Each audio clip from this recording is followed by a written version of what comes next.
మహిమ కలుగునుగాక. చేరి వచ్చిన మీ అందరికీ పేరు పేరున ప్రత్యేక శుభాలు తెలియపరుస్తూ ఈ దినము బైబిల్ తరగతిలో వాక్యాన్ని నేర్చుకోవటానికి ప్రయత్నిద్దాం. కీర్తనల గ్రంథంలో 121వ సంకీర్తన మనం ఈరోజు ధ్యానం చేయబోతున్నాం. వాస్తవానికి ఈ 121వ సంకీర్తన యాత్రా కీర్తనలలో వ్రాయబడింది. దీన్ని జాగ్రత్తగా చూసినట్లయితే ఈ 121వ సంకీర్తనలో యాత్రా కీర్తనలు, వారి ప్రయాణంలో ఉండగా రెండు విషయాలు చెప్తారు. ఒకటి, ఇశ్రాయేలు ప్రజలు వారు ఆ సంవత్సరములో జరిగేటువంటి కార్యక్రమాలు, యెరూషలేముకు వెళ్ళేటప్పుడు పాడేటటువంటి కీర్తనని కొంతమంది చెప్తారు. మరికొంతమంది కీర్తన ఎక్కువగా బబులోను నుంచి మరలా వారి యొక్క వాగ్దాన దేశము తిరిగి వచ్చినప్పుడు వ్రాయబడినటువంటి కీర్తనగా కూడా చెప్తూ ఉంటారు. ఈ యాత్రా కీర్తన మరొక చోట దీనిని 121 నుంచి సుమారుగా 134 కీర్తనలు కూడా మనం చూసినప్పుడు ఇవి పునరుద్ధాన కీర్తనలుగా కూడా కొంతమంది భక్తులు చెప్పారు. సరే, ఈ యాత్రా కీర్తనలో 121వ సంకీర్తన అంతా కూడా ప్రాధాన్యత దేని కొరకు ఇవ్వబడిందయ్యా అంటే, దేవుని కాపుదల మనుషులకు ఎలాగ ఇవ్వబడుతుంది, దేవుడు మనల్ని ఎలా కాపాడుతారు అనే విషయంలో ఒక గొప్ప ఆదరణతో కూడినటువంటి కీర్తనగా ఈ 121వ కీర్తన మనకు కనిపిస్తుంది. ఈ కీర్తన మనం ఒక్కొక్కటిగా మనం ఆలోచన చేసినట్లయితే, ఈ మొదటి 2 చరణాలలో కొండల తట్టు నా కనులెత్తుచున్నాను, నాకు సహాయము ఎక్కడి నుండి వచ్చును, యెహోవా వలననే నాకు సహాయము కలుగును, ఆయన భూమి ఆకాశములను సృజించినవాడు అన్నారు. ఈ మాట మనం జాగ్రత్తగా చూస్తే దేవుని కాపుదలను గురించి ఇశ్రాయేలు ప్రజలకు అనేక విషయాలు గ్రంథంలో తెలియపరిచారు. సాధారణంగా మనం కూడా దేవుని కాపుదల కొరకు మనం ప్రార్థన చేస్తాం, దేవుని సహాయం కొరకు ప్రార్థన చేస్తాం, శోధనలు అధిగమించటం కొరకు ప్రార్థన చేస్తాం. కానీ మనం అనేక సార్లు అనుకుంటాం, బైబిల్ గ్రంథంలో ఆశీర్వాదాలు అన్నీ కూడా ఎలాంటివంటే కండిషన్, ఒక కండిషన్తోనే ఆశీర్వాదాలు వస్తాయి. ప్రతిదానికి దేవుడు ఒక కండిషన్ పెడతారు. అలాగే మనం ఈ దేవుని కాపుదల గురించి మనం చూసినప్పుడు దేవుని కండిషన్ ఎలా ఉంటుందయ్యా అంటే, ద్వితీయోపదేశకాండం 11వ అధ్యాయము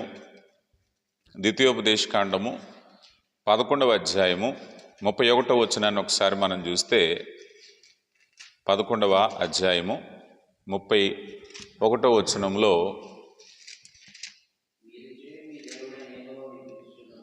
మీరు చేరి మీ దేవుడైన యెహోవా మీకు ఇచ్చుచున్న దేశము స్వాధీనము చేసుకొనుటకు ఈ యొర్దాను దాటబోచున్నారు, మీరు దానిని స్వాధీనపరుచుకుని దానిలో నివసించెదరు. అప్పుడు నేడు నేను మీకు నియమించుచున్న కట్టడలన్నిటినీ, విధులన్నిటినీ మీరు అనుసరించి గైకొనవలెను. ఈ ముఖ్యమైన మాట మనం చూస్తే, వాగ్దాన దేశంలో ప్రజలు సురక్షితంగా ఉండాలి అంటే, వాగ్దాన దేశంలో దేవుని కాపుదల్లో ఉండాలి అంటే, దేవుడు చెప్పే మాట ఏమిటయ్యా అంటే, ఆయన ఆజ్ఞలను కట్టడలను అనుసరించి వారిగా ఉండాలి. అందుకే ఇశ్రాయేలు ప్రజలు చరిత్రలో మనం చూస్తే వారు వాగ్దాన దేశాన్ని చాలాసార్లు కోల్పోయారు. వారు బబులోనుకు చెరకు పట్టుబడడానికి గల కారణం ఏమిటయ్యా అంటే, వారు దేవుని ఆజ్ఞలను అనుసరించకపోవటమే. అందుకని కష్టకాలంలో భక్తుడు చెప్తున్నట్టు విధంగా, కొండల తట్టు నా కనులెత్తుచున్నాను, నాకు సహాయము ఎక్కడ వచ్చును అని అన్నప్పుడు, దేవుని మాటలు మనం చూస్తే దేవుని సహాయము కావాలి అంటే దేవుని ఆజ్ఞలో మనం నిలబడి ఉండాలి. అలా దేవుని ఆజ్ఞలో మనం ఉన్నట్లయితే, ఈ 2వ చరణంలో అంటున్నారు చూసారా, ఆయన భూమి ఆకాశములను సృజించినటువంటి వాడు అంటే ఆ సృష్టికర్త నీకు సహాయం చేస్తాడు. సాధారణంగా మనము సహాయం కోసం లోకంలో వ్యక్తుల్ని, పరిస్థితులను ఎదురు చూస్తూ ఉంటాం.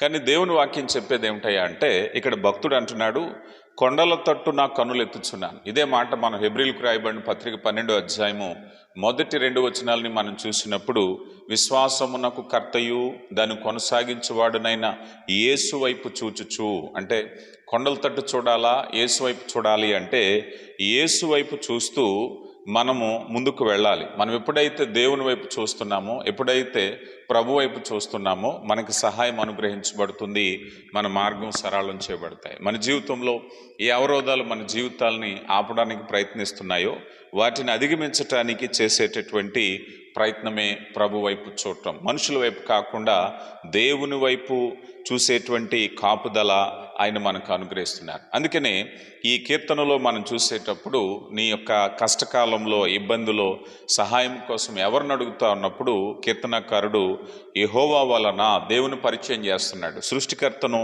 పరిచయం చేస్తున్నాడు. 54వ సంకీర్తన 4వ చరణాన్ని కూడా మనం చూస్తే 54వ సంకీర్తన 4వ చరణంలో కూడా మనం చూస్తే ఇదిగో దేవుడే నాకు సహాయకుడు అన్నాడు కదా. కీర్తనకారుడు అంటున్నాడు దేవుడే నాకు సహాయకుడు. సాధారణంగా మన జీవితాల్లో కష్టం వచ్చినప్పుడు, ఇబ్బందులు వచ్చినప్పుడు, ఏ కష్టమైన వచ్చినప్పుడు రకరకాల ప్రయత్నాలు వెతుకుతూ ఉంటాం. కానీ కీర్తనలో కీర్తనకారుడు చెప్పే మాట ఏమిటయ్యా అంటే నీ సహాయకుడు దేవుడే. ఎబ్రిల్కు రాయబడిన పత్రిక 13:5-6లో కూడా నిన్ను విడువను ఎడబాయనని ఆయనే వాగ్దానం చేశాను కదా. కనుక దేవుని వాగ్దానాలు నిలిచి ఉన్నప్పుడు ఆయన సహాయము మనకు అనుగ్రహించబడుతూ ఉంది. ఇక తర్వాత మనం చూసినప్పుడు యెహోవా వలనే నీకు సహాయము, ఆయన భూమి ఆకాశములను సృజించినవాడు. ఇక్కడ ఒక మంచి మాట చెప్తున్నాడు కీర్తనకారుడు. అదేమిటయ్యా అంటే నీకు సహాయం చేసేవాడు సృష్టికర్త, నీకు హెల్ప్ చేసేవాడు బలవంతుడు. అందుకే పైన కొండల తట్టు అనే మాట చూస్తే కొండల తట్టు కాదయ్యా, కొండలను సృజించినటువంటి సృష్టికర్తను చూడు కదా. ఇక్కడ కొండల కంటే బలమైన దేవుడు. సహాయం ఎక్కడి నుంచి వస్తుంది? మనకెంతో ప్రాపర్టీ ఉన్నా, కొండలాంటి ప్రాపర్టీస్ ఉన్నా, ల్యాండ్ ఉన్నా, మరొకటి ఉన్నా, ఏదున్నా కూడా వాటిని కలగచేసిన దేవుని వైపు చూడు, సృష్టికర్తను చూడు అంటున్నాడు. అందుకే మనం 90వ సంకీర్తన మోషే రాసిన కీర్తన 2వ చరణంలో మనం చూసినప్పుడు పర్వతములు పుట్టక మునుపు అంటారు కదా. పర్వతములు పుట్టక మునిపే, కొండలు పుట్టక మునిపే అని ఉన్నవాడు సృష్టికర్త. ఆ సృష్టికర్త వలనే మనకు సహాయం వస్తుంది. ఆదికాండం 1వ అధ్యాయం 1వ వచనంలో దేవుడు ఆదియందు భూమి ఆకాశములను సృజించెను అంటారు. నీకు సహాయం చేసేవాడు సృష్టికర్త, నీకు సహాయం చేసేటటువంటి వాడు శక్తివంతుడు. ఇక్కడ కీర్తనకారుడు చెప్పేటటువంటి బలమైన మాట ఏమిటయ్యా అంటే ఆయన భూమి ఆకాశములను సృజించినటువంటి వాడు. అంటే నీ సమస్య కంటే గొప్పవాడు. అవి నీ సమస్యలు ఎంత కొండలాగున్నా కూడా వాటన్నిటికంటే బలవంతుడైనటువంటి దేవుడు. చూడండి, ఇర్మియా గ్రంథంలో ఒక చక్కని మాట ఉంటుంది. ఇర్మియా గ్రంథము 10వ అధ్యాయము 12వ వచనంలో మనం చూస్తే ఆయన తన బలము చేత భూమిని సృజించెను, తన జ్ఞానము చేత ప్రపంచము స్థాపించెను, తన ప్రజ్ఞ చేత ఆకాశమును విశాలపరచెను. ఆయన ఆజ్ఞయగా జలరాశులు ఆకాశ మండలంలో పుట్టును.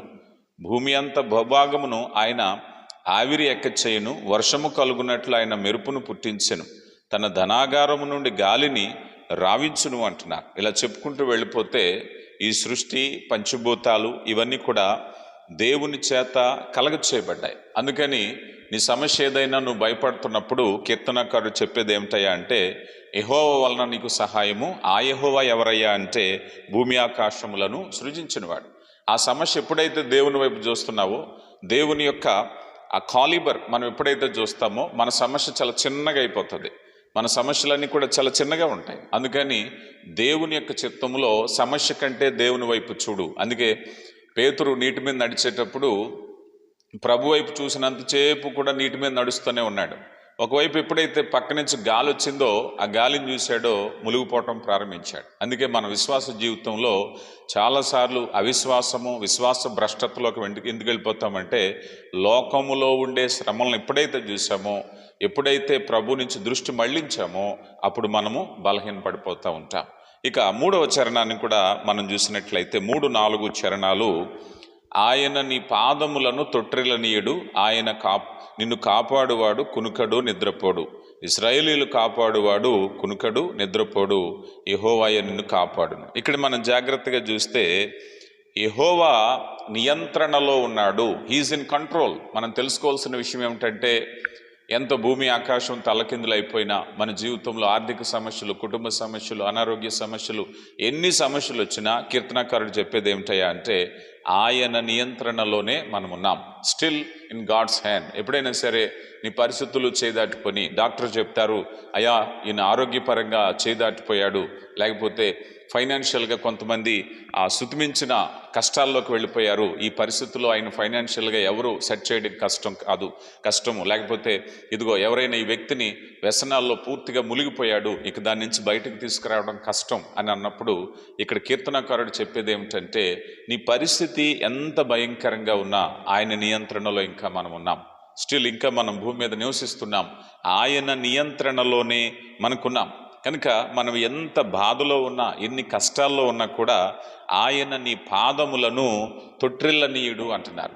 ఇక అయిపోయింది, మునిగిపోయింది, ఇంక పరిస్థితే లేదు, అవకాశమే లేదని అంటే దేవుడు అంటున్నాడు కదా, నీ పాదములను తొట్టిల్లనీయుడు. ఎందుకంటే దేవుడు శక్తివంతుడు.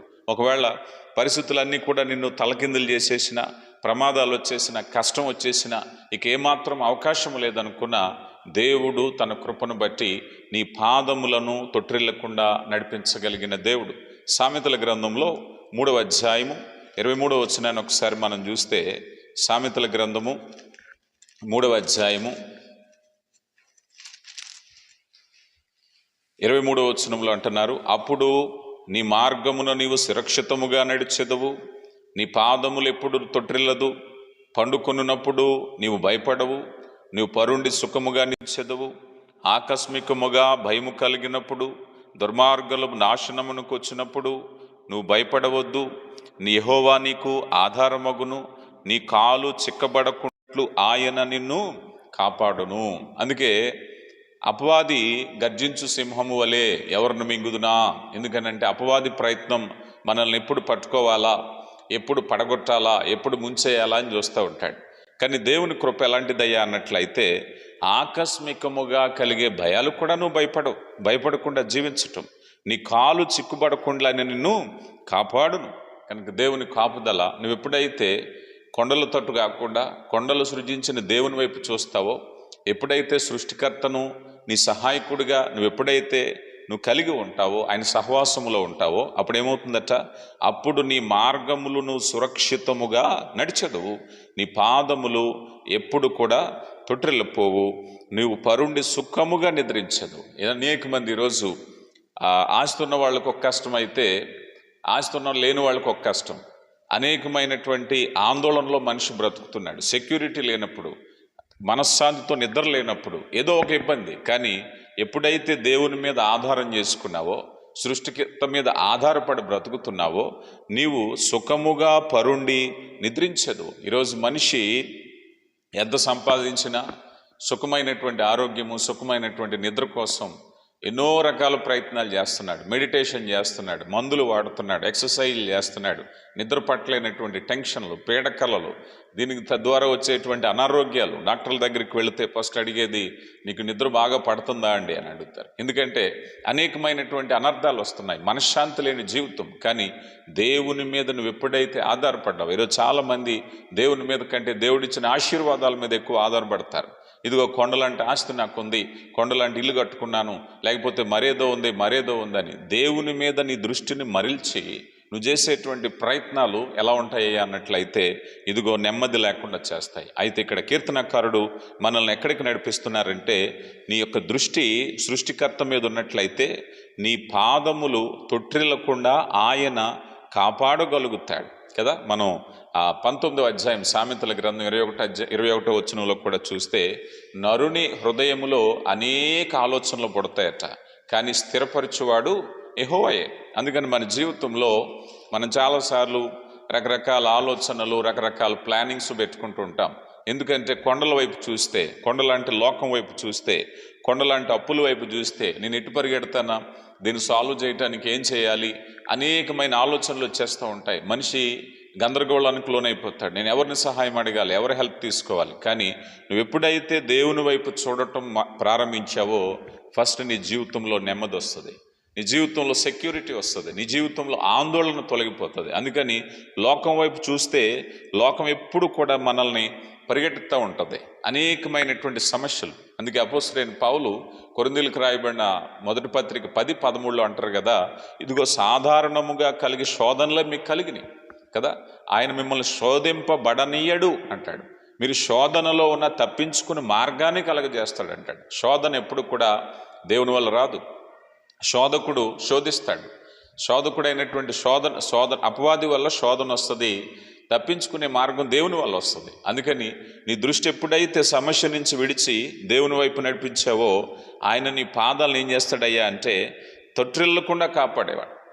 పేతురు గారు రాసిన 2వ పత్రిక 2వ అధ్యాయం 9వ వచనములో తన భక్తుల యొక్క ప్రాణములను శోధనల నుంచి ఆయన తప్పించును అంటాడు కదా. పేతురు భక్తుడు అంటాడు కదా, అయ్యా తన భక్తుల శోధనలన్నిటి నుంచి ఆయన తప్పించును. అందుకే ఇక్కడ చెప్తున్న కీర్తనకారుడి యొక్క ఉద్దేశం ఏమిటంటే నీ జీవితంలో శోధనలు రావు, నీ జీవితంలో అప్పులు రావు, నీ జీవితంలో రోగాలు రావు, నీ జీవితంలో అనుకోని కష్టాలు రావు అని చెప్పట్లేదు. కానీ శోధన తప్పించుకునేటువంటి మార్గాన్ని దేవుడు కలగచేస్తాడు. నువ్వెన్ని ప్రమాదాల్లో పడినా, అందుకే కీర్తనకారుడు అంటారు కదా, గాఢాంధకారపు లోయలో నేను సంచరించినను నాకు ఏ అపాయమునకు నేను భయపడను కదా. అలాగే ఎప్పుడైతే దేవుడు నడిపిస్తున్నాడో అగ్నిలోంచి, జలములోంచి, ప్రమాదాల నుంచి, అన్నిటిలోంచి నడిపిస్తూ ఉంటాడు దేవుడు. ఎందుకంటే దేవుడు నీ పక్షంగా ఉన్నాడు కనుక నీ పాదము తొట్టిల్లిపోదు, లోకం కదిలిపోతూ ఉంటుంది. చూసారా, మనం నోవాహు కాలంలో మనం చూసినప్పుడు భయంకరమైనటువంటి జలప్రలయం, ప్రతి మనిషి, ప్రతి గ్రామంలో, ప్రతి ఊళ్ళో ఉండేటువంటి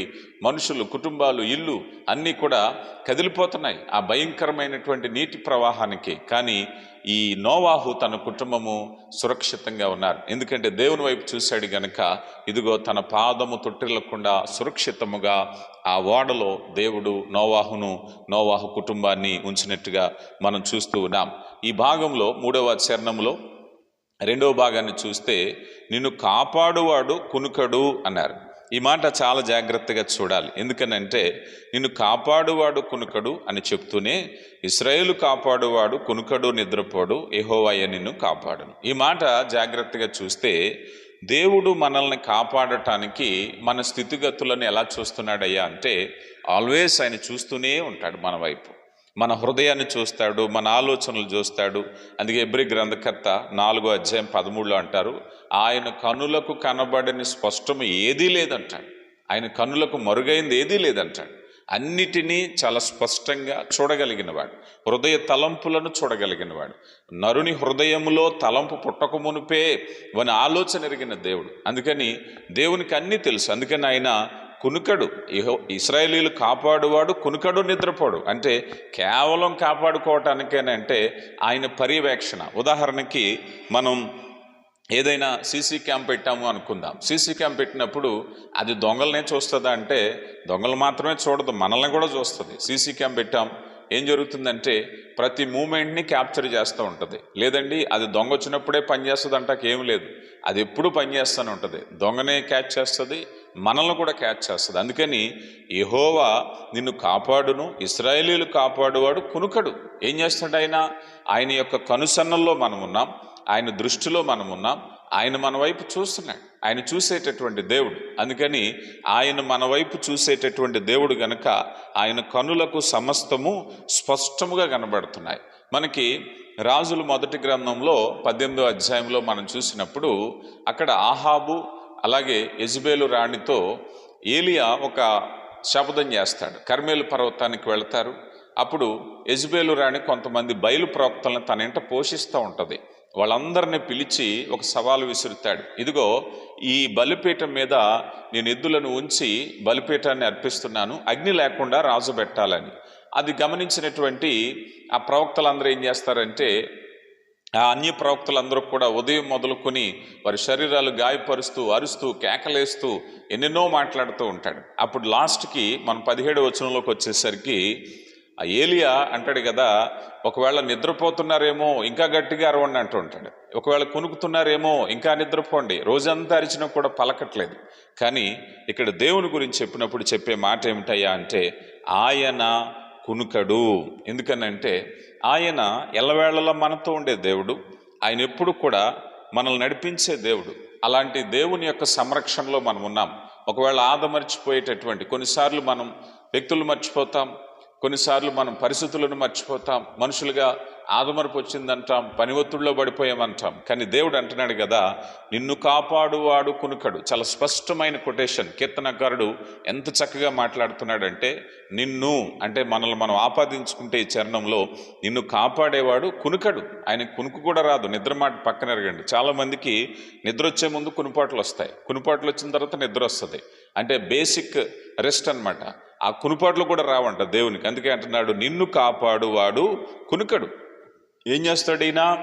ఆయన సదాకాలము మీతో ఉంటానని మనం మత్తయి సువార్త 28వ అధ్యాయం 20వ వచనంలో మనం చూసినప్పుడు, ఇదిగో యుగ సమాప్తి వరకు సదాకాలం మీతో ఉంటానని ఆయన వాగ్దానం చేశాడు. మన హెబ్రీయులకు రాయబడిన పత్రిక 13వ అధ్యాయంలో నిన్ను విడువను ఎడబాయినని వాగ్దానం చేసినటువంటి దేవుడు. అందుకని ఇక్కడ మనం చూసినట్లయితే ఆయన ఎప్పుడు కూడా నిద్రపోయినటువంటి దేవుడు. ఆయన ఎప్పుడు కూడా నీతో ఉండేటటువంటి దేవుడు. ఆయన ఏం చేస్తాడు అని అంటే 5వ వచనంలో, యెహోవాయే నిన్ను కాపాడువాడు, నీ కుడి పక్కన యెహోవా నీకు తోడుగా ఉండును. ప్రొటెక్షన్లో సెకండ్ స్టేజ్ ఏమంటున్నాడు? ఆయన నిద్రపోడు, మిమ్మల్ని రక్షిస్తాడు. ఏం చేస్తాడు? రెండవది ఏమంటాడు? ఆయన ఎప్పుడు కూడా నీ పక్కనే ఉంటాడు. చూడండి ఎంత చక్కని మాట అన్నారు. ఆయన నీ కుడి పక్కన యెహోవా నీకు నీడగా ఉండును అన్నారు. మనల్ని ఎప్పుడైనా సరే దేవుని చిత్తంలో మనం చూసినట్లయితే ఆదికాండం నుంచి ప్రకటన గ్రంథం వరకు దేవుడు మానవ సహవాసాన్ని ఇష్టపడుతూ ఉంటాడు. దేవుడు మోషేని పిలిచి, మోషే ఒక ప్రత్యక్షపు గుడారం తయారు చేయంటాడు. ఎందుకయ్యా ప్రత్యక్షపు గుడారము? నా ప్రజలైనటువంటి వారిని నేను కలుసుకోవటానికి ఒక ప్రదేశం, ఒక ప్రత్యక్ష గుడారం. ఆ తర్వాత మనం చూస్తాం యెరూషలేము దేవాలయం వచ్చింది. ఆ యెరూషలేము దేవాలయంలో షకీనా, దేవుని మహిమ ఆ మందిరంలోకి వచ్చింది. అలాగా అనాదిగా దేవుడు తన ప్రజలతో ఉండడానికి ఇష్టపడుతూ ఉంటాడు. అలా క్రమంగా తర్వాత కాలంలో వాగ్దానం ద్వారా ఆయన శరీర రీతిగా భూమి మీదకి వచ్చినప్పుడు ఇమ్మానుయేల్ అని పేరు పెట్టారు. ఇమ్మానుయేల్ అనే పేరుకు ఆ భాషాంతరము దేవుడు మీకు తోడుగా ఉండును. అందుకే నేను మీకు దేవుడినై ఉందును, మీరు నాకు ప్రజలై ఉందురు, నేను మీ మధ్య సంచరింతును అంటారు. అది దేవుని ఆశ, దేవుని కోరిక. దేవుని కోరిక ఏమిటయ్యా అంటే దేవుని ప్రజలతో ఉండాలనేటువంటిదే దేవుని కోరిక. ఈ మాటల్లో మనం చాలా జాగ్రత్తగా చూసినట్లయితే ఆ దేవుని కోరికలో భాగంగానే ఆయన అంటున్నారు కదా, నీ కుడి పక్కన యెహోవా నీకు నీడగా ఉంటాడు అంటున్నారు. దేవుని సన్నిధి మనకి ఎప్పుడూ తోడుగానే ఉంటుంది. చూడండి ఆదికాండము 28వ అధ్యాయము, ఆదికాండము 28వ అధ్యాయము 15వ వచనాన్ని మనం చూస్తే, ఇదిగో నేను నీకు తోడయ్యుండి నీవు వెళ్ళి ప్రతి స్థలమందు నిన్ను కాపాడుచు ఈ దేశమునకు నిన్ను మరలా రప్పించేదను, నేను నీతో చెప్పినది నెరవేర్చుటకు నిన్ను విడువను. యాకోబుతో దేవుడు చెప్తున్నారు. యాకోబు ఆ రాత్రికాల సమయంలో బెతేల్లో ప్రార్థన చేసినప్పుడు ఇదిగో దేవుడు తన ప్రత్యక్షతను తెలియపరిచి, నాయనా ఇదిగో నిన్ను విడువను. ఈ వాగ్దానము దేవుడు ఈరోజు నీకు నాకు కూడా అనుగ్రహిస్తున్నారు. ఎందుకయ్యా అన్నట్లయితే నిన్ను కాపాడువాడు కునుకడు, నిద్రపోడు కదా. ఆయన కాపుదల అలాంటిదయ్యా అంటే సాధారణంగా మనకి ఎప్పుడైనా ఎండవేళ లేకపోతే వర్షం వచ్చే వేళ నీడ కోసం చూస్తూ ఉంటాం. ఎండవేడి నేరుగా మన మీద పడిన ఇబ్బందే, వర్షం మన మీద పడిన ఇబ్బందే. అందుకని మనకి ఒక ప్రొటెక్షన్ కావాలి, అందుకోసం మనకి ఒక షీల్డ్ కావాలి. ఆ షీల్డే దేవుడు. మనం ఇశ్రాయేలు ప్రజలు ఐగుప్తు నుంచి తీసుకుని వచ్చేటప్పుడు తన ప్రజలను వాగ్దాన దేశానికి నడిపించటానికి 40 ఏళ్ల పాటు అగ్నిస్తంభముగాను మేఘస్తంభంగాను దేవుడు వారిని నడిపించారు. రాత్రికాల సమయంలో అగ్నిస్తంభం అయ్యారు. ఆ మేఘము ఎక్కడ నిలిచిపోతే వారు అక్కడే నిలిచిపోయేవారు. ఆ మేఘము ముందుకు సాగిపోతే వారు ముందుకు సాగిపోయేవారు. ఆ ప్రజలు ఎండ దెబ్బ తగలకుండా వారికి ఆ పైన మేఘము వలె, మనకు తెలుసు ఎండవేళ ఏదైనా మేఘం వస్తే మేఘం నీడ ఎలా ఉంటుందో అలాగా ఆ నీడలోనే ప్రయాణం చేశారు. రాత్రి వేళ వచ్చేసరికి అగ్నిస్తంభంగా వచ్చారు. ఇలాగ దేవుని కాపుదల ఎలాగుందయ్యా అంటే ఇశ్రాయేలీయులు కాపాడువాడు నీ కుడి పక్కన యెహోవా నీకు నీడగా ఉన్నాడు, తనతో ఉన్నాడు, మనతో ఉన్నాడు. ఈరోజు అలాంటి దేవుని కాపుదల గురించి మనం చూసినట్లయితే యెహోవా తన్ను ప్రేమించు వారిని కాపాడును 145వ సంకీర్తన మొదటి చరణంలో మనం చూస్తాం. కనుక దేవుని కాపుదలలో మనం ఎప్పుడు ఉంటామో ఆయన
షీల్డ్, ఆయన భద్రపరచటానికి. ఆ షీల్డ్ దాటుకుని శత్రువు నీ దగ్గరికి రాలేడు. శత్రువు ఉపయోగించేటువంటి ఏవైనా ఆయుధాలు రాలేవు. అందుకే ఎఫెసీ పత్రికలో అపోస్తలుడైన పౌలు అంటారు కదా, అపవాది ఉపయోగించే అగ్ని బాణాల నుంచి కాపాడబడడానికి విశ్వాసం అనే డాలు పట్టుకోండి అంటారు. డాలు షీల్డ్, మనల్ని కాపాడేటువంటి షీల్డ్ అన్నమాట. ఎవరు? ఆయనే. ఆయన తన ప్రజలమైనటువంటి మనకు ఆయన నీడగా ఉండి మనల్ని నడిపిస్తూ ఉన్నారు. కనుక ప్రియులారా, ఈరోజు నీ జీవితంలో ఒకవేళ ఏ చింత అయినా ఉంటే మత్తయి సువార్త 6వ అధ్యాయంలో ప్రభువారు అంటారు కదా, మీరు దేని గురించి కూడా చింతించకండి కదా, ఆకాశ పక్షులను చూడుడి, అవి విత్తువు కోయవు, ఆత్మను నరకములో పడవేయువానికి భయపడుడి అంటారు. అంటే అపవాది మన ఆత్మనేం చేయలేడు. కానీ ఇక్కడ దేవుడు చెప్తున్నారు, నీ యొక్క పరిపూర్ణమైనటువంటి నీ మీద అధికారం నీ దేవుడికే ఉంది కనుక దేవుడికి భయపడు. అందుకని ఇదిగో నువ్వు దేనికి భయపడొద్దు. ఏ విషయంలో నువ్వు భయపడుతుంటే దేవుడు అంటున్నారు కదా, నిన్ను ధైర్యపరచటానికి ఆయన ఇస్తూ ఉన్నారు. అందుకే 6వ వచనంలో అంటున్నారు కదా, 6వ చరణాన్ని చూస్తే, పగలు ఎండ దెబ్బ అయినను నీకు తగలదు, రాత్రి వెన్నెల దెబ్బ అయినను నీకు తగలదు అన్నారు. ఇందాక మనం అనుకున్నాం, దేవుడు మనకు ఒక షీల్డ్. పగలు ఎండ దెబ్బ తగలదు, రాత్రి వెన్నెల దెబ్బ అన్నారు. భౌతికంగా ఒక భక్తుడు దీని గురించి వివరిస్తూ, రాత్రి వెన్నెల దెబ్బకు తగలడానికి గల కారణం ఏమిటండి అంటే, చాలా సైంటిఫిక్ రీసెర్చ్ ప్రకారము వెన్నెల లేకపోతే చంద్రుడి నుంచి వచ్చేటువంటి కిరణాలు అనేక మందికి మానసిక స్థితి మీద ప్రభావం చూపిస్తాయి అనేది. అందుకే చాలామందికి మెంటల్గా సరిలేనటువంటి వారు అమావాస్య, పున్నమి ఇలాంటి రోజుల్లో వారి తీవ్రత ఎక్కువగా ఉంటుంది, వారికి ఎక్కువ కోపం వస్తూ ఉంటుంది. అందుకే కొంతమంది మన పరిభాషలో అమావాస్య పట్టు అంటూ ఉంటారు. ఇలాంటి పరిస్థితులన్నిటినీ అధిగమించటానికి రాత్రి వెన్నెల దెబ్బ అయినను నీకు తగలదు అంటున్నారు. అంటే నీ మనస్సును పాడు చేసేవి, నీ మనస్సును వికలపరిచేవి ఏవి నీ దగ్గరికి రాకుండా కాపాడటానికి ఆయన ఇష్టపడుతూ ఉన్నారు. ఇక తర్వాత 7 నుంచి 8 చరణాలు, చివరి 2 చరణాలు చూస్తే, ఏ అపాయము రాకుండా యెహోవా నిన్ను కాపాడును, ఆయన నీ ప్రాణములను కాపాడును, ఇది మొదలుకొని నిరంతరము నీ రాకపోకల యందు యెహోవా నిన్ను కాపాడును అన్నారు.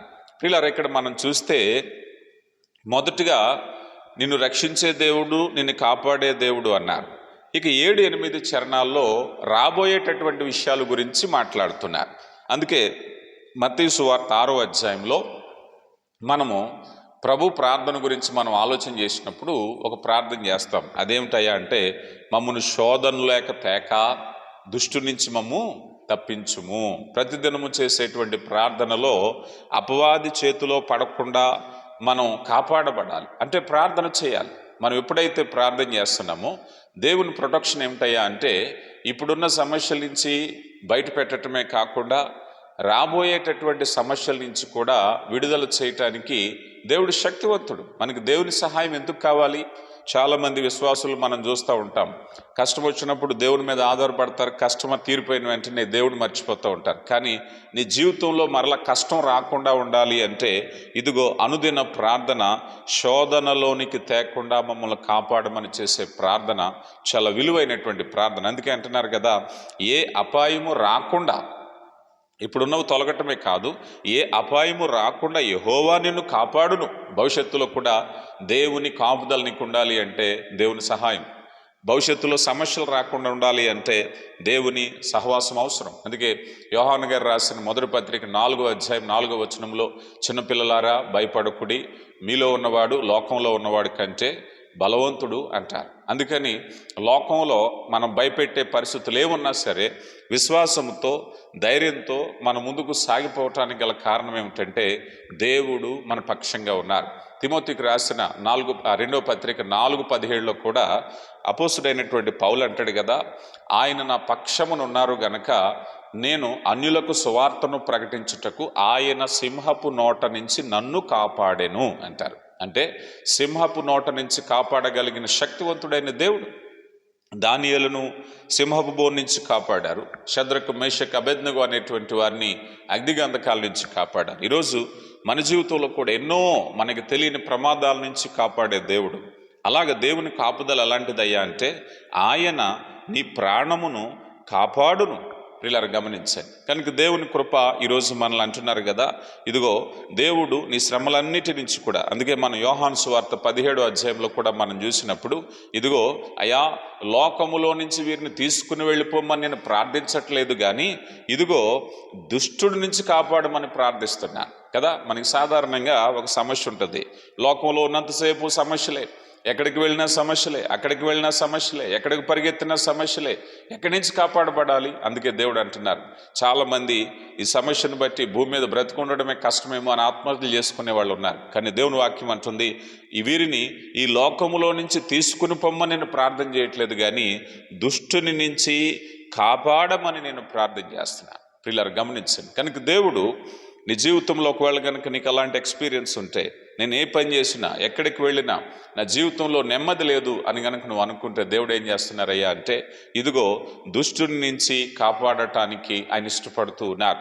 దశలోనికి రాయబడిన 2వ పత్రిక 3వ అధ్యాయం 3వ వచనంలో, ప్రభు నమ్మదగిన వాడు మిమ్మును స్థిరపరచును. ప్రభు నమ్మదగిన వాడు. నీ జీవితాన్ని కట్టాలి అంటే ప్రభువే, నీ జీవితాన్ని స్థిరపరచాలి అంటే ప్రభువే. ఇదిగో నీ జీవితము సరిగా లేనప్పుడు, నీ జీవితం అనేటువంటిది ఎత్తుపల్లాల్లో ఉన్నప్పుడు, కష్టంలో నష్టంలో ఉన్నప్పుడు ప్రభు నమ్మదగిన వాడు గనక ఆయన స్థిరపరచును. అందుకే అంటున్నారు, ఇది మొదలుకొని నిరంతరము యెహోవా నిన్ను కాపాడును. ప్రియులారా గమనించండి, దేవుని కాపుదల ఎంత గొప్పదయ్యా అన్నట్లయితే, ఆయన కాపుదల కాచి నిన్ను నడిపించటానికి ఆయన ఇష్టపడుతూ ఉన్నారు. అందుకే ఆయన స్వాస్యము పరలోకములో భద్రపరచబడి ఉన్నది అంటాడు పేతురు గారు. మన స్వాస్యము, మన సెక్యూరిటీ. అందుకే మరో చోట సంచకరువు అంటారు అపోస్తలుడైన పౌలు. సంచకరువు అంటే ఇట్స్ గ్యారంటీ సర్టిఫికేట్. నీ జీవితంలో నెమ్మది అనేటువంటిది గ్యారంటీ, దేవుని కాపుదల అనేటువంటిది గ్యారంటీ, దేవుని రక్షణ అనేటువంటిది గ్యారంటీ, నీ యొక్క నిత్య జీవం అనేటువంటిది గ్యారంటీ. అపవాది ఎన్ని ప్రయత్నాలు చేసినా, ఎన్ని ఒడిదుడుకులు చేసినప్పటికీ ఆ శ్వాసాన్ని పరలోకములో దేవుడు భద్రపరిచారు. కనుక ఈ క్రియలో మనం చూసినప్పుడు 2 విషయాల గురించి మనకు చెప్తున్నారు. అదేమిటయ్యా అంటే, కాపాడేటప్పుడు ఆయన నిన్ను కాపాడుతారని చెప్తూ, ఆయన మొదటగా నీ ప్రాణమును కాపాడుతారన్నారు, రెండవదిగా నీ రాకపోకలను కాపాడుతారన్నారు. దేవుని కాపుదల ఇక్కడ వివరిస్తూ చివరిలో ఈ 2 వచనాల్లో ఎంత వివరంగా చెప్పారంటే, ఒకటి ఆయన నీ ప్రాణమును కాపాడుతారు అన్నారు. మరో భాషలో దీన్ని ఆత్మను అన్నారు కదా. మనుషుడు లోకమంతయు సంపాదించుకుని వాని ప్రాణమును పోగొట్టుకుంటే వానికి ఏమి ప్రయోజనము అన్నారు. అదే మాట ఇక్కడ. ఆ ప్రాణం అనే మాట ఏమిటయ్యా అంటే ఆత్మ. ఈ ఆత్మను ఆయన కాపాడటానికి ఆయన ఇష్టపడుతూ ఉన్నారు. తన ప్రాణమును రక్షించటానికి ఆయన ఇష్టపడుతూ ఉన్నారు. మన ప్రాణాన్ని రక్షించటానికి ఈరోజు యేసు ప్రభు వారు ఈ భూమి మీదకి ఎందుకు వచ్చారయ్యా అన్నట్లయితే, ఇదిగో మనలను ప్రత్యేకమైనటువంటి జనాంగంగా నశించిన దానిని వెదకి రక్షించటానికి యేసు ప్రభు వారు మనలో వచ్చారు. మనల్ని కనుక ఆయన యేసు ప్రభు వారి రక్తాన్ని చెందించకపోతే, భూమి మీదకి రాకపోతే మనకు విమోచన లేదు. అందుకని ఆయన మనల్ని రక్షించటానికి వచ్చినటువంటి రక్షకుడు. యోహాను సువార్త 10వ అధ్యాయం అంతా కూడా గొర్రెలకు నిజమైన కాపరిని పొందుకుందాం. ఇక రెండవదిగా మనం చూసినట్లయితే, ఆయన రాకపోకలను కాపాడేటటువంటి దేవుడు. ఇప్పటి వరకు ఒకవేళ నీ జీవితంలో, నీ యొక్క ప్రయత్నాల్లో, నీ యొక్క ఎఫర్ట్స్లో, నీ జీవిత పయనంలో సరిగా సాగలేదేమో, ఎత్తుపల్లాలుగా ఉందేమో, ప్రభు ఏమంటున్నాడు తెలుసా? అయ్యా ఇదిగో స్థిరపరిచే దేవుడు, నమ్మదగిన దేవుడు. హెబ్రీయులకు రాయబడిన పత్రిక 13వ అధ్యాయం 8వ వచనంలో, నిన్న నేడు నిరతము ఏకరీతిగా ఉన్న దేవుడు. ఈ ఏకరీతిగా ఉండేటటువంటి దేవుడు మన జీవితాన్ని సాఫీగా కొనసాగటానికి ఆయన ఇష్టపడుతూ ఉన్నారు. కనుక ప్రియులరా, ఇక్కడ మనం చూసినట్లయితే, నీ రాకపోకల యందు యెహోవా నిన్ను కాపాడును. చాలా వరకు మన వాహనాల మీద, ఆటోల మీద, బైకుల మీద ఈ పేరు రాయబడి ఉంటుంది, నీ రాకపోకల యందు నిన్ను కాపాడును అని. ఇది మొదలుకొని నీ జీవిత పయనంలో ఆయన నిన్ను భద్రపరచడానికి ఇష్టపడుతూ ఉన్నారు. ఇక సూక్ష్మంగా ఈ కీర్తన గురించి 4 అంశాలు, 4 పాయింట్లు చెప్పినట్టయితే, ఫస్ట్ థింగ్ ఏమిటయ్యా అంటే, మనిషి రక్షణ కోల్పోయేటటువంటి ప్రమాదం ఉంది. ఆ మాటను హెచ్చరిస్తున్నాను. ఎందుకంటే ఇదిగో నీ పాదములు తొట్టిల్లకుండా తొట్టిల్లే వరకు ఆగొద్దు. ఎందుకంటే ఏర్పరచబడిన వారిని సైతము మోసగించటానికి అపవాది సిద్ధంగా ఉన్నాడు కదా. కొరింథీయులకు రాయబడిన మొదటి పత్రిక 9వ అధ్యాయంలో తాను నిలుచున్నవాడు పడిపోకుండా జాగ్రత్త పడాలని చెప్తున్నారు. అందుకని నీ పాదములు తొట్టిల్లిపోతాయి గనక నువ్వు కొండల తట్టు కాకుండా నిన్ను సృజించిన యెహోవా వైపు చూడు. విశ్వాస ప్రయాణంలో నువ్వు సాఫీగా వెళ్ళాలి అంటే దేవుని వైపు చూడాలి, ప్రార్థనలో ఉండాలి, సహవాసంలో ఉండాలి. అలా కాకపోతే నువ్వు నీ రక్షణను కోల్పోతావు. ఇక రెండవది ఏమిటయ్యా అంటే ఆ రక్షణలో నిన్ను నిలబెట్టడానికి ఆయన నమ్మదగిన దేవుడు. నీ ఆత్మీయ జీవితాన్ని, నీ జీవితాన్ని స్థిరంగా వెళ్ళాలి అంటే నేనేం చేయాలి అంటే దేవుని చేపట్టుకున్నంతసేపు అపవాది నిన్నేమీ చేయలేడు. ఆత్మీయ జీవితాల్లో పడిపోయేవారు, వెనుదిరిగిపోయేవారు తెలుసుకోవాల్సిన సత్యము రెండవది, దేవుడు తన వాగ్దానాన్ని నిలబెట్టుకోవటానికి ఎప్పుడు కూడా సిద్ధంగానే ఉంటారు. ఇక మూడవది ఏమిటయ్యా అంటే నీ యొక్క ఆత్మీయ జీవితంలో ముందుకు వెళ్ళేటప్పుడు శోధనలు రావా అంటే శోధనలు వస్తాయి. రావని దేవుడు ఎక్కడ చెప్పలేదు, కానీ వచ్చిన శోధనల మీద జయమిస్తానని దేవుడు వాగ్దానం చేశారు. ఇందాక మనం చదువుకున్నాం కొరింథీయులకు రాయబడిన మొదటి పత్రిక 10:13లో మనం చూసినట్లయితే శోధన తప్పించుకునే మార్గాన్ని దేవుడు ఏర్పాటు చేస్తారు. అందుకని దేవుని యొక్క చిత్తంలో నువ్వు బలంగా దేవుని మీద ఆధారపడి ఉంటే ప్రతి శోధన, అపవాది తంత్రాలను నువ్వు ఎదిరించటానికి ఆయన ఇష్టపడుతూ ఉంటారు. ఇక నాలుగవది ఏమిటయ్యా అన్నట్లయితే నువ్వెప్పుడైతే దేవుని వాక్యానికి నమ్మకంగా నువ్వు ఉన్నావో ఆ వాక్యమే నిన్ను నిలబెడుతుంది.